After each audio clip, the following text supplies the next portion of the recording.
అఖండ cinema ఏంటి మామ అలా అయిపోయింది. ఏమోరా, అయినా మీ అమ్మ బాలయ్య ఫ్యాన్ కదా, ఏం బాధపడలేదా? అమ్మ ఇక్కడ లేదురా మామ. అమ్మ ఎక్కడ లేకపోవడం ఏంట్రా? మీ చెల్లికి అమ్మకి ఒక్క నిమిషం కూడా పట్టలేదు మామ.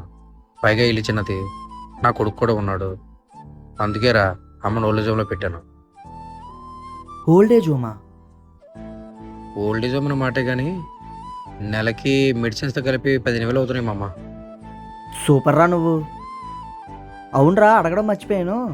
నువ్వు కానీ చెల్లి కానీ నీ కొడుక్కి ఒక క్షణం కనబడిపోతే ఎలా ఉంటాడు రాడు? ఆడా నన్ను ఆఫీస్కి వెళ్ళబడరా బాబు, కనిపించకపోతుంటాడా? చిన్నప్పుడు మనం కూడా ఇంతే కదరా, అమ్మా నాన్నలు ఒక్క క్షణం కనబడిపోతే గోల గోల పెట్టేవాళ్ళం కదా.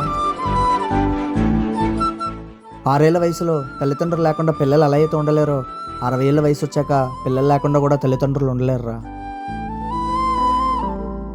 ఆల్రెడీ మీ నాన్నని కోల్పోయి సగం అనాథ అయిపోయిందిరా. ఇప్పుడు నిన్ను కూడా దూరం చేసుకొని పూర్తిగా అనాథ అయిపోయింది. కానీ ఒక్కటి మాత్రం చెప్పగలనురా, ఏ తల్లైనా భర్త లేకుండా బ్రతకగలదు కానీ బిడ్డల దూరం పెడితే బ్రతకలేదురా.